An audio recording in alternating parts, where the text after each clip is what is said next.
ಚುನಾವಣೆ ಆಯೋಗದ ಈ ವಿಚಾರದಲ್ಲಿ ಧ್ವನಿಯನ್ನು ಎತ್ತಿದ್ದಾರೆ. ಏನಕ್ಕೋಸ್ಕರ ಎತ್ತಿದ್ದಾರೆ? ಏನು ಅವ್ರ ಸ್ವಾರ್ಥ ಇದೆಯಾ? ಅರೆ, ಇದು ಪ್ರತಿಯೊಬ್ಬ ವ್ಯಕ್ತಿಯ ಒಂದು ಹಕ್ಕಿದು. ಏನಾದರೂ ಈ ಚುನಾವಣೆಗಳು ಸರಿಯಾಗಿ ನಡೀದೇ ಹೋದ್ರೆ ಈ ದೇಶದಲ್ಲಿ ನಾವೆಲ್ಲರೂ ಕೂಡ, ಅದು ಕಾಂಗ್ರೆಸ್ ಇರ್ಬೋದು, BJP ಇರ್ಬೋದು, ಯಾರೇ ಇರ್ಬೋದು, ಎಲ್ಲರ ಮೇಲೂ ಕೂಡ ಕೆಟ್ಟ ಪರಿಣಾಮ ಬೀರುವಂಥದ್ದು. ಯಾಕಂದ್ರೆ ಈ ದೇಶದ ಒಂದು ಮೂಲ ಸಿದ್ಧಾಂತ ಪ್ರಜಾಪ್ರಭುತ್ವಕ್ಕೇನೆ ಕಗ್ಗೊಲೆ ಮಾಡ್ತಕ್ಕಂಥ ಒಂದು ಸನ್ನಿವೇಶ ಉದ್ಭವ ಆದರೆ ಅದು ಎಲ್ರಿಗೂ ಕೂಡ ಹಾನಿಕಾರನೇ. ಅದು ಅಂದರೆ ರಾಹುಲ್ ಗಾಂಧಿ ಅವರು ಇದು ತೆಗಿತಾ ಇರ್ತಕ್ಕಂಥ ಇಶ್ಯೂ ಏನಂತ ಹೇಳಿದ್ರೆ, ಇದು ಕೇವಲ ನಮಗೋಸ್ಕರ, ಕಾಂಗ್ರೆಸ್ಗೋಸ್ಕರ ಅಂತ ಅಲ್ಲ. ರಾಹುಲ್ ಗಾಂಧಿಯವರ ಉದ್ದೇಶ ಏನಂತ ಹೇಳಿದ್ರೆ, ಈ ದೇಶದಲ್ಲಿ ಪ್ರಜಾಪ್ರಭುತ್ವ ಉಳಿಬೇಕು. ಈ ದೇಶದಲ್ಲಿ ಯಾವ ಒಂದು ಸ್ವಾತಂತ್ರ್ಯ ಹೋರಾಟ ಸಂಗ್ರಾಮದಿಂದ ಬಂದಂಥ ಈ ದೇಶ ರಚನೆ ಆಯಿತು, ಆ ಮೂಲ ಸಿದ್ಧಾಂತಗಳು ಉಳಿಬೇಕು, ಅದು ನಾಶ ಆಗಬಾರ್ದು. ನಮ್ಮ ಸಂವಿಧಾನ ನಮಗೇನು ಹಕ್ಕು ಕೊಟ್ಟಿದೆ ಅದು ನಾಶ ಆಗಬಾರ್ದು.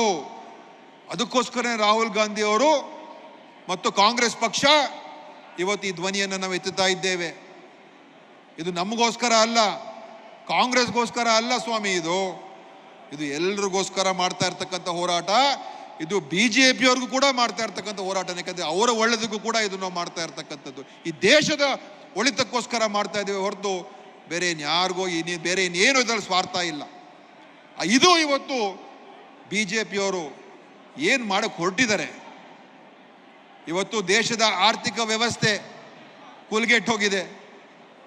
ದೇಶ ಇವತ್ತು ಏನು ಇವರು ಮೋದಿಯವರು ಟ್ರಂಪ್ ಟ್ರಂಪ್ ಟ್ರಂಪ್ ಅಂತ ಹೇಳ್ಕೊಂಡು ಕೂತ್ಕೊಳ್ತಾ ಇದ್ರು, ಬೊಗಳ್ತಾ ಇದ್ರು. ಈಗ ಅದೆಲ್ಲ ಕೂಡ ಅವರ ಒಂದು ವಿದೇಶಾಂಗ ನೀತಿ ಸತ್ತು ಬಿದ್ದಿದೆ.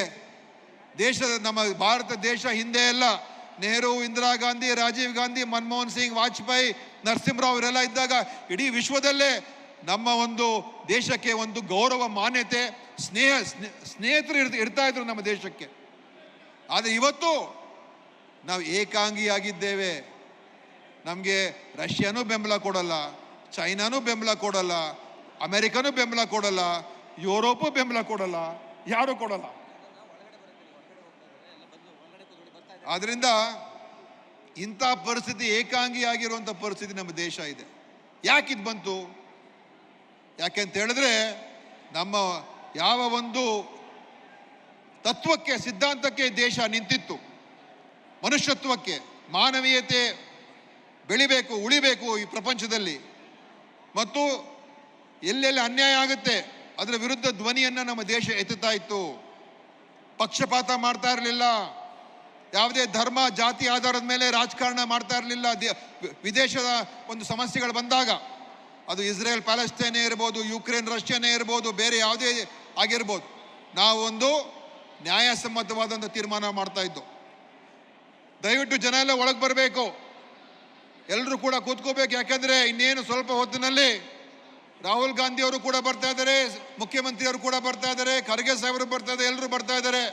ಅಂದರೆ ಎಲ್ಲರೂ ಕೂಡ ಕೂತ್ಕೊಂಡು ಒಳ್ಳೆಯ ಸಭಾಂಗಣ ಇದು ನಿರ್ಮಾಣ ಆಗಿದೆ. ಈ ಸಭಾಂಗಣ ನನ್ನ ಕ್ಷೇತ್ರದಲ್ಲಿ ನಿರ್ಮಾಣ ಆಗಿರತಕ್ಕಂಥದ್ದು. ಇದು ಪ್ರಥಮ ಬಾರಿಗೆ ಈ ಒಂದು ಸಭಾಂಗಣದಲ್ಲಿ ಕಾರ್ಯಕ್ರಮ ಆಗ್ತಾ ಇರ್ತಕ್ಕಂಥದ್ದು. ಇದು ಕಾಂಗ್ರೆಸ್ಸಿನ ಈ ಒಂದು ದೊಡ್ಡ ಒಳ್ಳೆಯ ಉದ್ದೇಶಕ್ಕೆ ಇವತ್ತು ಈ ಸಭಾಂಗಣ ಉಪಯೋಗ ಆಗ್ತಾ ಇದೆ. ಅದಕ್ಕೋಸ್ಕರ ಎಲ್ಲ ಶಾಂತ ಚಿತ್ತರಾಗಿ ಆರಾಮಾಗಿ ಕೂತ್ಕೊಳ್ಬೇಕು. ಯಾರು ಕೂಡ ಎದ್ದು ಹೋಗಬಾರ್ದು. ಒಳಗಡೆ ಬರೋರೆಲ್ಲ ಒಳಗೆ ಬಂದು ಕೂತ್ಕೊಳ್ಳಿ, ಇಲ್ಲಿ ಕೂತಿರೋರೆಲ್ಲೇ ಕೂತ್ಕೊಂಡಿರಿ. ಯಾಕೆಂದರೆ ಇವತ್ತು ಕೊಡುವಂಥ ಸಂದೇಶ ಕೇವಲ ಬೆಂಗಳೂರು ನಗರಕ್ಕೆ, ಕರ್ನಾಟಕಕ್ಕೆ ಮಾತ್ರ ಅಲ್ಲ, ಇಡೀ ದೇಶಕ್ಕೇನೆ ಒಂದು ಅತ್ಯಂತ ಮಹತ್ವವಾದಂಥ ಸಂದೇಶವನ್ನು ರಾಹುಲ್ ಗಾಂಧಿಯವರು ನೀಡಲಿದ್ದಾರೆ, ಕಾಂಗ್ರೆಸ್ ಪಕ್ಷ ನೀಡುವಂಥದ್ದಿದೆ. ಅದಕ್ಕೋಸ್ಕರ ಎಲ್ಲರೂ ಆರಾಮಾಗಿ ಕೂತ್ಕೊಳ್ಬೇಕು, ಒಳಗೆ ಬರಬೇಕು ಅಂತ ನಾನು ಇಲ್ಲೆಲ್ಲ ಆಚೆ ನಿಂತುಕೊಂಡಿದ್ದೀರಾ, ದಯವಿಟ್ಟೆಲ್ಲ ಒಳಗೆ ಬರಬೇಕು ಅಂತ ನಾನು ನಿಮ್ಮನ್ನು ಕೇಳ್ಕೊಳ್ತಾ ಇದ್ದೀನಿ. ಆ ಕಾರಣದಿಂದ ಇವತ್ತು ಯಾಕೆ ನಮ್ಮ ದೇಶದ ಹೆಸರು ವಿಶ್ವ ಮಟ್ಟದಲ್ಲಿ ಅದಕ್ಕೆ ಹಿನ್ನಡೆ ಆಗ್ತದೆ ಅಂತ ಹೇಳಿದ್ರೆ, ಆ ಮೌಲ್ಯಗಳಲ್ಲಿ ನಾವು ಇವತ್ತು ಕಾಂಪ್ರಮೈಸ್ ಆಗಿದ್ದೇವೆ. ಮೋದಿ ಅವರಿಗೆ ಅವ್ರ ಅನುಕೂಲ ಸಿಂಧು ರಾಜಕಾರಣ, ಎಲ್ಲಿ ಅನುಕೂಲ ಆಗುತ್ತೆ ಅಲ್ಲಿ ಹೋಗಿ ರಾಜಕಾರಣ ಮಾಡೋದು, ಸೈದ್ಧಾಂತಿಕವಾದಂಥ ರಾಜಕಾರಣ ಅಲ್ಲ. ಮತ್ತು ನಮ್ಮ ದೇಶ ಯಾವಾಗಲೂ ಕೂಡ ಸರ್ವಧರ್ಮ ಸಮಭಾವ, ಎಲ್ಲರನ್ನು ಪ್ರೀತಿಸಬೇಕು, ಇಡೀ ವಿಶ್ವವೇ ಒಂದು ಕುಟುಂಬ, ವಸುದೈವ ಕುಟುಂಬಕಂ ಅಂತ ಏನು ಹೇಳ್ತೀವಿ, ಅದ್ರ ನಿಜವಾದಂಥ ನಂಬಿಕೆ ಇದ್ದಂಥ ಸಿದ್ಧಾಂತ ನಮ್ಮ ದೇಶದಲ್ಲಿ ಇತ್ತು. ಆದರೆ ಇವತ್ತು ಈ BJP ಸರ್ಕಾರ ಬಂದಮೇಲೆ ಅವರ ಪಕ್ಷಪಾತ, ಅವರ ಒಂದು ಕೋಮುವಾದದ ಚಿಂತನೆಗಳು ದೇಶದಲ್ಲಿ ಇವತ್ತು ಆ ಒಂದು ಏನು ನೈತಿಕ ಶಕ್ತಿ ಭಾರತಕ್ಕಿತ್ತು ಅದು ಇವತ್ತು ನಾವು ಕಳ್ಕೊಂಡಿದ್ದೇವೆ. ಅದಕ್ಕೆ ಇವತ್ತು ವಿಶ್ವದಲ್ಲಿ ನಮ್ಗೆ ಯಾರೂ ಮಾನ್ಯತೆ ಕೊಡ್ತಾ ಇಲ್ಲ. ಟ್ರಂಪ್ ಅಮೆರಿಕ ಕೂಡ ಇವತ್ತು ಪಾಕಿಸ್ತಾನ ಹೊಗಳ್ತಾರೆ ಹೊರತು ನಮ್ಮ ದೇಶನ ಹೊಗಳ್ತಾ ಇಲ್ಲ. ಈ ಪರಿಸ್ಥಿತಿ ನಮ್ಮ ದೇಶಕ್ಕೆ ಬಂದಿದೆ. ಅದಕ್ಕೆ ಈ ಸರ್ವಾಧಿಕಾರ ಧೋರಣೆಯಲ್ಲಿ ದೇಶ ಏನಾದರೂ ಇದೇ ಥರ ಮುನ್ನಡೆಸ್ಕೊಂಡು ಹೋದರೆ ನಾಳೆ ನಮ್ಮ ಭವಿಷ್ಯ ಏನಾಗ್ಬೋದು, ನಮ್ಮ ಪರಿಸ್ಥಿತಿ ಏನಾಗ್ಬೋದು. ಇವತ್ತು ಅನೇಕ ಸಮಸ್ಯೆಗಳಿದೆ, ಅದನ್ನು ಸೌಹಾರ್ದತವಾಗಿ ಅದನ್ನು ತೀರ್ಮಾನ ಮಾಡೋದು ಬಿಟ್ಬಿಟ್ಟು ಪ್ರತಿಯೊಂದು ಕೂಡ ಸಂಘರ್ಷಕ್ಕೆ ಇಳಿದು ಇವತ್ತು ಈ ದೇಶದಲ್ಲಿ ಆತಂಕದ ವಾತಾವರಣವನ್ನು ಸೃಷ್ಟಿ ಮಾಡ್ತಕ್ಕಂಥ ಒಂದು ಕೋಮು ದ್ವೇಷವನ್ನು ಬೆಳೆಸ್ತಕ್ಕಂಥ ಒಂದು ಪಕ್ಷ ಇವತ್ತು ಕೇಂದ್ರದಲ್ಲಿ ಆಳ್ತಾ ಇದೆ. ಹಿಂದೆ ಈ ಥರ ಯಾವತ್ತೂ ನಾವು ನೋಡಿಲ್ಲ. ಇವತ್ತು ಒಂದು ರೀತಿ ಅನ್ಡಿಕ್ಲೇರ್ಡ್ ಎಮರ್ಜೆನ್ಸಿ, ಯಾರಾದರೂ ಇವ್ರ ವಿರುದ್ಧ ಜಾಸ್ತಿ ಮಾತಾಡಿದ್ರೆ ಅವರನ್ನು ಮುಗಿಸೋದಕ್ಕೆ ಹೊರಟು ಬಿಟ್ಟಿದ್ದಾರೆ. ಅದೇ ರೀತಿಯಾಗಿ ಇವತ್ತು ದುರ್ದೈವ, ಎಂತೆಂಥ ಸಂಸ್ಥೆಗಳು ಇವತ್ತು ಡೇಟಾ ಸ್ಟ್ಯಾಟಿಸ್ಟಿಕಲ್ ಇನ್ಸ್ಟಿಟ್ಯೂಟು, ಅದರಿಂದ ಹೊರಗಡೆ ಮಾಹಿತಿಗಳೇ ಹೊರಗೆ ಬರ್ತಾ ಇಲ್ಲ. ಮಾಹಿತಿ ಹಕ್ಕು ಕಾಯ್ದೆ ಅದನ್ನು ನಿಷ್ಕ್ರಿಯ ಮಾಡಿದ್ದಾರೆ.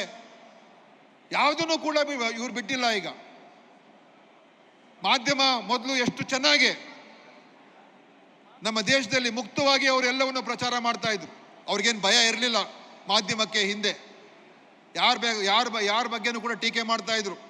ರಾಜೀವ್ ಗಾಂಧಿ ಅವ್ರನ್ನ ಟೀಕೆ ಮಾಡ್ತಾ ಇದ್ರು, ನರಸಿಂಹರಾವ್ರನ್ನ ಟೀಕೆ ಮಾಡ್ತಾ ಇದ್ರು, ಮನಮೋಹನ್ ಸಿಂಗ್ನ ಟೀಕೆ ಮಾಡ್ತಾ ಇದ್ರು, ವಾಜಪೇಯಿನ ಟೀಕೆ ಮಾಡ್ತಾ ಇದ್ರು, VP ಸಿಂಗ್ನ ಟೀಕೆ ಮಾಡ್ತಾ ಇದ್ರು. ಆದರೆ ಇವತ್ತು ಮಾಧ್ಯಮ ಎಷ್ಟು ನಿಷ್ಕ್ರಿಯ ಆಗಿದೆ ಅಂತ ಹೇಳಿದ್ರೆ ಮೋದಿಯವ್ರ ಬಗ್ಗೆ ಚಕಾರ ಎತ್ತೋದಕ್ಕೆ ಮಾಧ್ಯಮದ ಕೈಯಲ್ಲಿ ಆಗ್ತಾ ಇಲ್ಲ. ಯಾಕೆಂದ್ರೆ ಭಯ ಭೀತಿಯಲ್ಲಿ ಇವತ್ತಿನ ದಿವಸ ಇಟ್ಬಿಟ್ಟಿದ್ದಾರೆ. ಪ್ರಜಾಪ್ರಭುತ್ವದಲ್ಲಿ ಮಾಧ್ಯಮ ಕ್ಷೇತ್ರ ಸ್ವತಂತ್ರವಾಗಿ ನಡ್ಕೊಳ್ಳೋಕೆ ಸಾಧ್ಯ ಆಗದೆ ಹೋದ್ರೆ ಅದು ಪ್ರಜಾಪ್ರಭುತ್ವ ದುರ್ಬಲ ಆದಂಗೆನೆ. ನೋಡಿ ಏನು ಇವ್ರದು, ನಮ್ಮ ಬಗ್ಗೆ ಮಾತಾಡ್ತಾರೆ, ಕಾಂಗ್ರೆಸ್ ಬಗ್ಗೆ ಮಾತೆತ್ತಿದ್ರೆ ಪಾರ್ಲಿಮೆಂಟಲ್ಲಿ ಮೋದಿ ಅವರು, ಅಮಿತ್ ಶಾ, ನೆಹರು,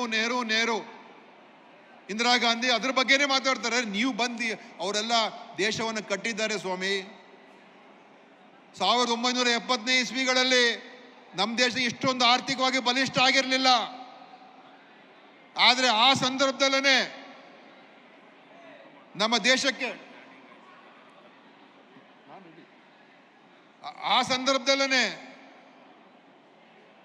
ದೇಶ ಆರ್ಥಿಕವಾಗಿ ಇಷ್ಟು ಶಕ್ತಿಶಾಲಿ ಇಲ್ಲದೆ ಇದ್ರೂ ಕೂಡ ನಮ್ಮ ಪ್ರಧಾನಮಂತ್ರಿ ಇಂದಿರಾ ಗಾಂಧಿ ಅವರು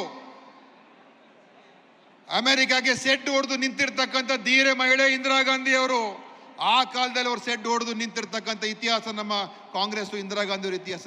ನೀವಿವತ್ತು ಒಂದು ಚೈನಾಗೆ ಮಾತಾಡ್ಸಕ್ಕಾಗ್ತಾ ಇಲ್ಲ, ಅಮೆರಿಕಾಗೆ ಮಾತಾಡ್ಸಕ್ಕಾಗ್ತಾ ಇಲ್ಲ. ನೇರವಾಗಿ ವಿಷಯಗಳನ್ನು ಎದುರಿಸೋದಕ್ಕೆ ನಿಮ್ಗೆ ಸಾಧ್ಯ ಆಗ್ತಾರೆ ಅಂತ ಹೇಳಿದ್ರೆ ನೀವು ಎಲ್ಲಿದೆ ನಿಮ್ಮ 56 ಇಂಚು ಎದೆ ಸ್ವಾಮಿ? ಎಲ್ಲಿದೆ ನಿಮ್ದದು? ಏನು ಕೆಂಪು ಕಣ್ಣು ತೋರಿಸ್ತೀನಿ ನಾನು ಚೈನಾಗೆ ಅಂತ ಹೇಳ್ತಾ ಇದ್ರು ಇವರು ಮೋದಿಯವರು. ಇವತ್ತು ಎಲ್ಲಿದೆ ಅದು? ಕೇವಲ ಮಾತು, ಡೋಂಗಿತನ. ಕೇವಲ ನಮ್ಮ ದೇಶದ ಒಳಗಡೆ ಇರ್ತಕ್ಕಂಥ ದುರ್ಬಲ ವರ್ಗದವ್ರ ಮೇಲೆ, ಅಲ್ಪಸಂಖ್ಯಾತರ ಮೇಲೆ, ಅವ್ರ ಮೇಲೆ ನೀವು ದ್ವೇಷ, ಹಿಂಸಾತ್ಮಕವಾದಂಥ ವರ್ತನೆ ಮಾಡಿಕೊಂಡು ನಮ್ಮ ದೇಶದ ಜನರ ಮೇಲೆ ನೀವು ಗದ ಪ್ರಹಾರ ಮಾಡ್ತಾ ಇದ್ದೀರಿ ಹೊರತು ವಿದೇಶದಲ್ಲಿ ನಿಮ್ದು ಏನು ಬಂಡವಾಳ ನಡೀತಾ ಇಲ್ಲ. ಅದಕ್ಕೋಸ್ಕರ ಇವತ್ತು ಪ್ರಜಾಪ್ರಭುತ್ವ ಉಳಿಸುವಂಥ ಶಕ್ತಿಯನ್ನು, ಆ ಒಂದು ಹೋರಾಟವನ್ನು, ಆ ಒಂದು ಜಾಗೃತಿಯನ್ನು, ಆ ಸಂದೇಶವನ್ನು ಇವತ್ತು ಇಡೀ ದೇಶಕ್ಕೆ ತಗೊಂಡು ಹೋಗ್ಬೇಕು ನಾವು. ಆ ಕೆಲಸವನ್ನು ಮಾಡ್ತಾ ಇರುವಂಥದ್ದು ಇವತ್ತು ದೇಶದಲ್ಲಿ ಯಾವುದಾದ್ರೂ ಒಬ್ಬ ನಾಯಕ ಇದ್ದರೆ ಅದು ಶ್ರೀಮಾನ್ ರಾಹುಲ್ ಗಾಂಧಿ ಅವರ ನೇತೃತ್ವದಲ್ಲಿ. ನಾವು ಅಧಿಕಾರ ಮುಖ್ಯ ಅಲ್ಲ, ಅಧಿಕಾರ ಬರ್ತದೆ ಹೋಗ್ತದೆ. ದೇಶ ಉಳಿಬೇಕು, ದೇಶದ ಮೌಲ್ಯಗಳು ಉಳಿಬೇಕು, ದೇಶದ ಸಂಸ್ಥೆಗಳು ಉಳಿಬೇಕು. ಸಂಸ್ಥೆಗಳನ್ನು ಹುಟ್ಟುಹಾಕಿ ಅದಕ್ಕೆ ಶಕ್ತಿ ಕೊಟ್ಟಿರ್ತಕ್ಕಂಥದ್ದು ಅದು ಒಂದು ರಾತ್ರಿಯಲ್ಲಿ ಆಗಿಲ್ಲ. ದಶಕಗಳ ಕಾಲ ಅದಕ್ಕೆ ಒಂದು ಶಕ್ತಿಯನ್ನು ತುಂಬಿಸಿ ಅದಕ್ಕೆ ಮಾನ್ಯತೆ ನಾವು ಕೊಟ್ಟಿದ್ದೇವೆ.